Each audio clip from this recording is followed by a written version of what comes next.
Welcome back to the lore episodes of Super Robot Tyson.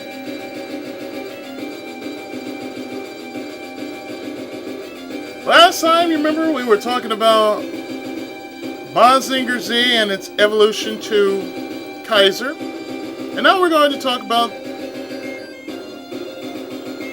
the universal team that actually holds this group of a variety of robots together, known only as Rondo Bell. And Gaia Savior is included.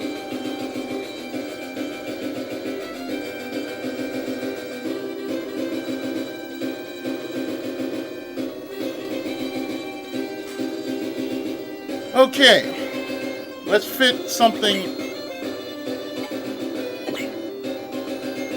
Let's have something fitting to play, namely this.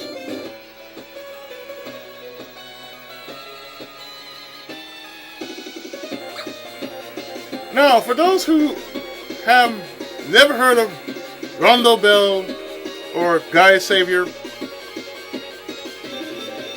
Rondo Bell is the original anime generation of the Super Robot Tyson universe. It is the code name for all the known robots in mainly all of the series you've heard of, like Gundam, Mazinger,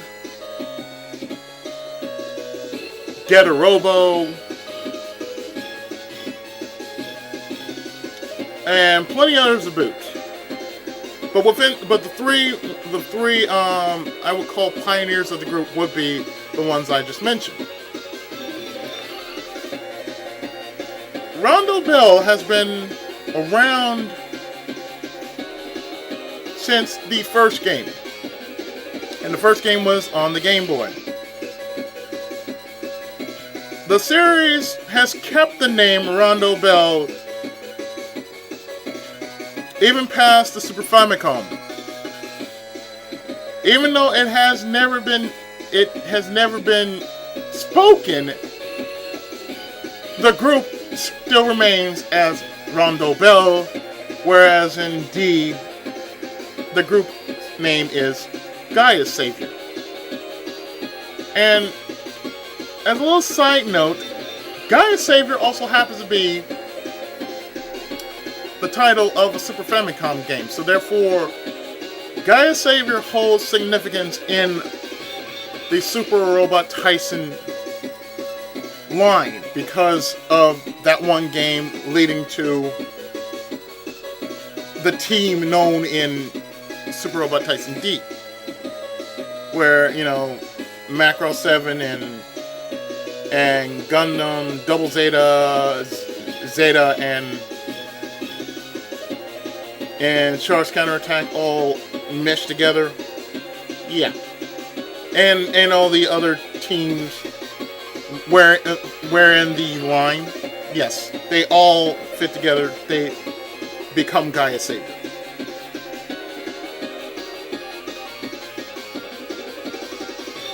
I believe in the original generation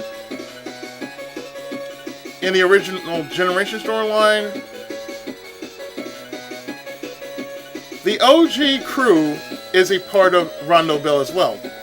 So if you play some of the later games, like in the PS2 or the Xbox or maybe even the GameCube versions and even the PSP ones, yes, the OG team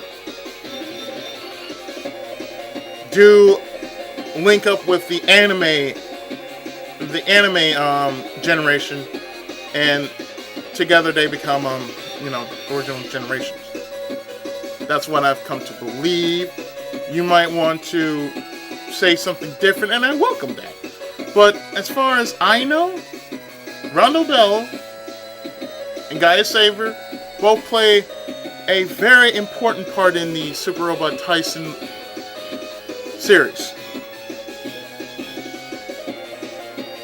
Namely, all of what goes on in Super Robot Tyson, depending on who's in or who's out, or who's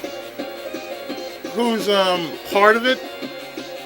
Even Project Olympus is part of Super Robot Tyson.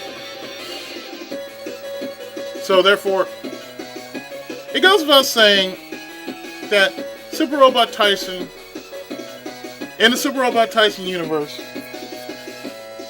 Rondo Bell is always going to be known as that, Rondo Bell, as well as everything else. Yeah, they're all going to be one and the same, whether it's in original generation format or anime format, in which I'm going to call OG and AG. And yes, throughout the numbers and the future versions, they're all basically called Rondo Bell. Gaia's Savior was only a one-time thing, but Rondo Bell is like forever. So in this game, in the game in which I never said it, I'm calling this team, which has Gundam Seed, Tekman Blade, Brain Powered,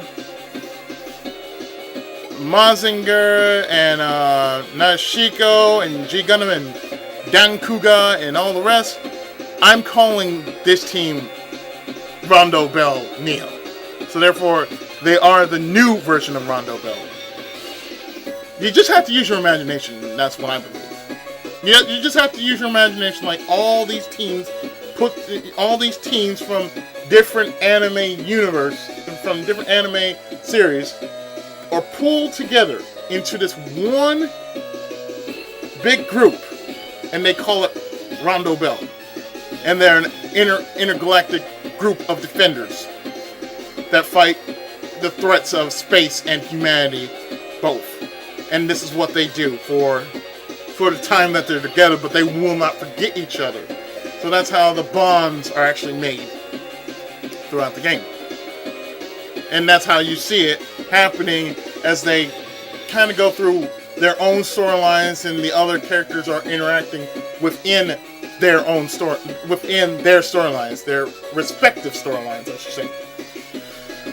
So, with that, I hope you've been enlightened a bit about Rondo Bell. So hopefully, when next time we meet, we're going to talk about the inner workings of Rondo Bell, namely those working within Rondo Bell. So I've been the Tenkaichi of Gaming, and this has been some more lore of the Super Robot Tyson series. Stay tuned for the next part.